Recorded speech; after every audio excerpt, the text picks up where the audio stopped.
So you may be asking yourself, where are these colonies? When were they? Have they, are they still there? Do they still exist?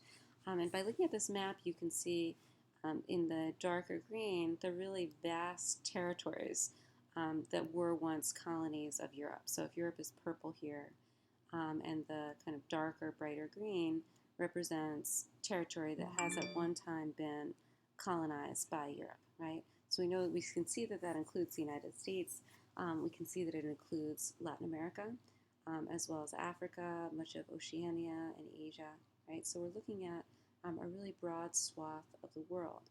But we're also seeing that there are different stages or different periods of time in which these colonies existed. So we know that since 1776, the United States has not been a colony of Great Britain, whereas if you look on the map of Africa um, in the eastern part of Africa, is the country of Zimbabwe, only became independent from Great Britain in 1980, right? So you see this huge stretch of time between which some colonies were created, some which gained independence, and others were created, and some only gained independence more recently, and some still exist.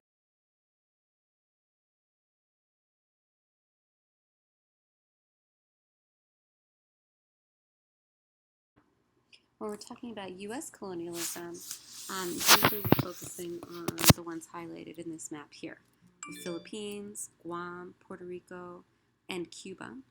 But it's also important to note that there were other areas, particularly in Latin America, that were, you could call them almost colonies or colonies in all but name only, for decades at a time and beyond.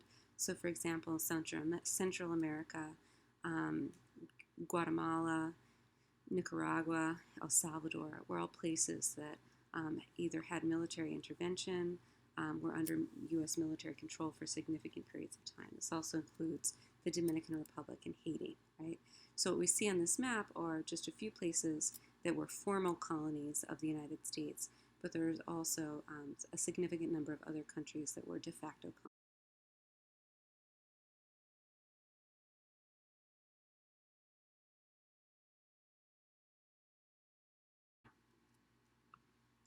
So this comparison, or kind of marking these different periods of colonization and these very different places that have been colonies, I believe raises this question. Certainly students often raise this question of why, if the U.S. and Australia, Canada, these are all countries that were colonies, right? Um, just like Syria and Iraq were colonies. So why is the political and economic situation in places like US, Canada, and Australia so different than in places like Syria and Iraq and the British Virgin Islands? And so one way in which to understand this stark difference is by understanding the difference between settler versus.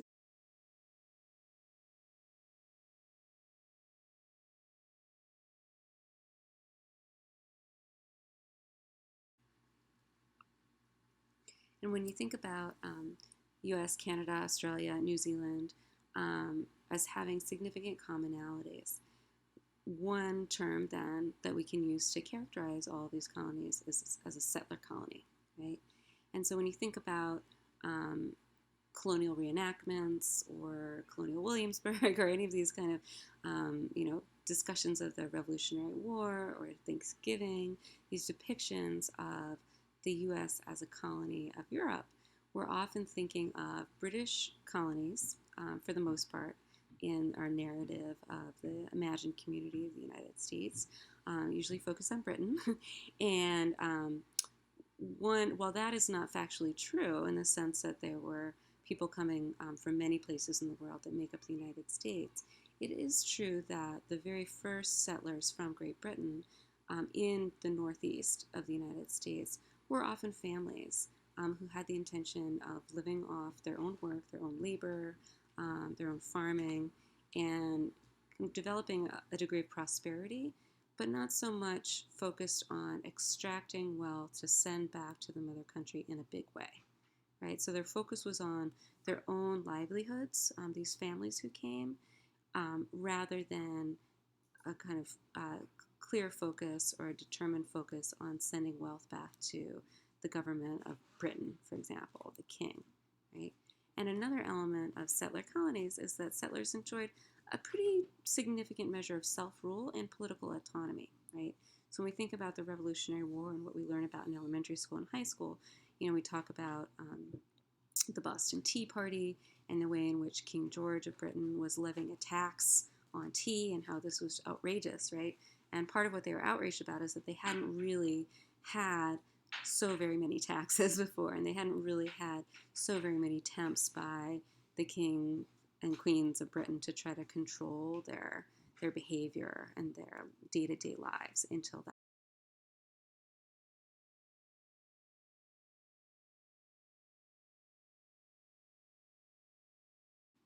And then you can see a really stark contrast between that kind of idealized vision of the U.S. 13 colonies dominated by Great Britain and consisting of settlers who were kind of seeking their own livelihoods, with the forms of extractive colonialism that you see in the southern United States as well as in Latin America, the Middle East, Asia, and Africa, right?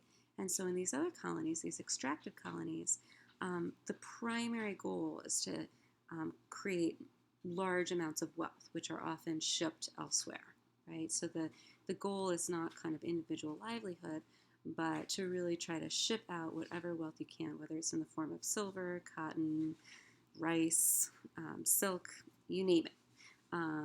Create wealth through enslaved or semi-enslaved labor, and often this was organized in large plantations or in mines, right? So you have this different kind of economic form that's not focused on small-scale families trying to kind of make their way and create their own prosperity. You have this larger scale, super oppressive kind of form of labor and economy.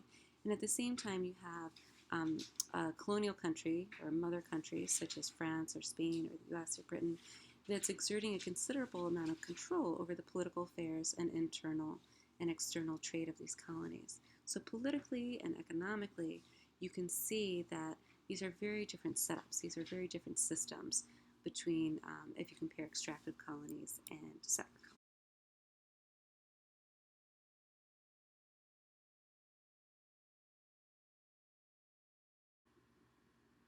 And unfortunately, the pernicious or harmful effects of extractive colonialism didn't end with independence. Right? So Latin American countries won independence beginning in the early 1800s. The countries in the Middle East earned independence or won independence in the mid 20th century. Many African and Asian countries won independence. This includes Vietnam, most African countries in the 1960s.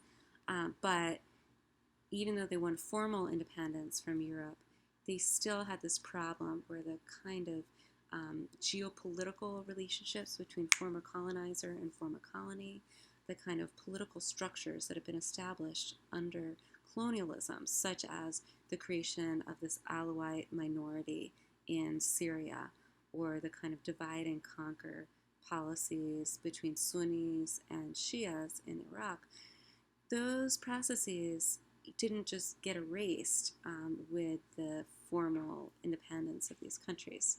So their subordinate relationship to the European colonizers, as well as the internal divisions that had been created by the divide and conquer policies of the colonies, as well as these economic problems that were caused by the shipping of all this wealth out of those countries to Europe.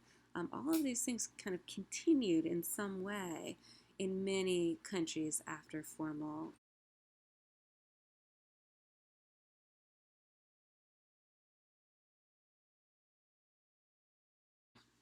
So neocolonialism refers to this subordinate relationship, this very unequal hierarchical relationship between former colonizer and former colony. Internal colonialism refers to the ways in which the small national elite, so in the case of Syria, the Alawites, in the case of Iraq, the Sunnis, and I'm trying to think of another example that we've looked at.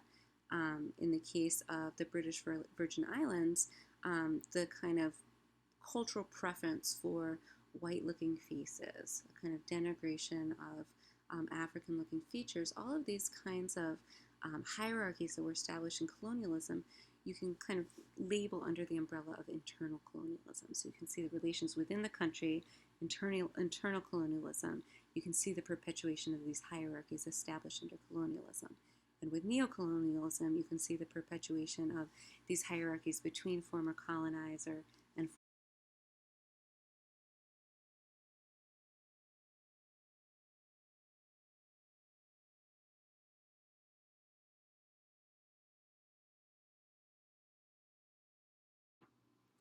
so I just want you to take a moment and try to synthesize what I've just been talking about and think about the ways in which we can see elements of colonialism and critiques of colonialism and its legacies in the readings for this week and also in the readings for last week. So I want you to try to make a list, if you can, of what you see as legacies of colonialism, either examples or processes. Take a moment to do that.